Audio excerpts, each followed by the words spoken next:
ریحان ایک مشہور یوٹیوبر تھا جو متروکہ عمارتوں پر اسرار جگہوں اور بھوتوں کہانیوں کے بارے میں ویڈیوز بناتا تھا۔ ایک دن وہ ایک پرانے اینٹیک سٹور میں گھوم رہا تھا جب اس کی نظر ایک عجیب و غریب کیمرے پر پڑی۔ کیمرہ دیکھنے میں بہت پرانا تھا، جیسے کسی صدیوں پرانی فلم کا حصہ ہو۔ اسٹور کے مالک نے اسے خبردار کیا، یہ کیمرہ عام کیمروں جیسا نہیں تھا۔ اس کے ذریعے جو چیزیں نظر آتی وہ عام آنکھوں سے نہیں دیکھی جا سکتی۔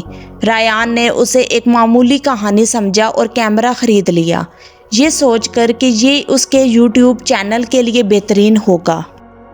گھر پہنچ کر ریحان نے فوراً کیمرہ آن کیا اور اپنے کمرے میں ریکارڈنگ شروع کر دی۔ سب کچھ معمول کے مطابق لگ رہا تھا، لیکن جب اس نے ویڈیو پلے کی تو اس کے رونگٹے کھڑے ہو گئے۔ ویڈیو میں ایک بوڑھی عورت سفید لباس میں نظر آ رہی تھی جو خاموشی سے کھڑی ریحان کو گھور رہی تھی، مگر حقیقت میں کیمرے میں کوئی نہیں تھا۔ ریحان نے خود سے کہا، یہ کیسے ممکن ہے؟ کیا کیمرہ خراب ہے؟ تجسس میں مبتلا ہو کر ریحان نے مختلف جگہوں پر ریکارڈنگ کی، ایک خالی گلی، ایک پرانی مسجد اور یہاں تک کہ اپنے دوست کے گھر۔ ہر بار جب وہ ریکارڈنگ چیک کرتا، کمرے میں ایسے لوگ نظر آتے جو وہاں نہیں تھے۔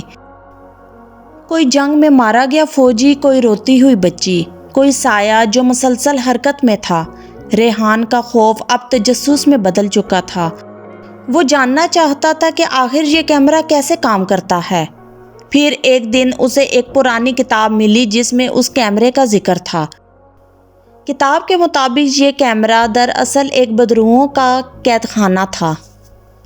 ریحان کے ہوش اڑ گئے۔ اس کا مطلب تھا کہ وہ جتنی زیادہ ریکارڈنگ کرے گا اتنی زیادہ بدروحیں اس کی دنیا میں قدم رکھے گی۔ اسی رات جب ریحان سونے لگا تو اسے محسوس ہوا کہ کمرے میں کوئی اور بھی موجود ہے۔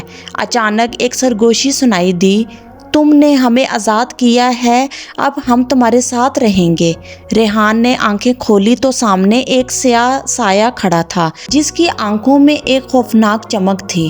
وہ چیخنے لگا، مگر اس کی آواز بند ہوگی، جیسے کسی نے اسے جکڑ لیا ہو۔ اگلی صبح ریحان نے فیصلہ کیا کہ وہ اس کیمرے کو تباہ کر دے گا۔ وہ اسے اٹھا کر زور سے زمین پر پٹک دیتا ہے، مگر جیسے ہی کیمرہ ٹوٹا ایک زوردار دھماکہ ہوا اور کمرہ روحوں کی چیخوں سے گونج اٹھا۔ روشنی کی ایک شدید لہر آ بھری اور سب کچھ خاموش ہو گیا۔ ریحان نے سکون کا سانس لیا، اسے لگا کہ شاید وہ آزاد ہو گیا، مگر اگلی صبح جب وہ جاگا تو اس کی میز پر وہی کیمرہ صحیح سلامت رکھا تھا، جیسے کچھ ہوا ہی نہ ہو۔ لیکن اس بار کیمرے کی اسکرین پر ایک عجیب پیغام جلملایا، اب تم بھی ہماری دنیا کا حصہ ہو۔ ریحان کا چہرہ زرد پڑ گیا۔ کیا اس نے واقعی نجات پا لی تھی، یا اب وہ خود بھی ایک ایسی ہی مخلوق میں بدل چکا تھا؟ مزید کہانیاں سننے کے لیے ہمارے چینل کو سبسکرائب کریں۔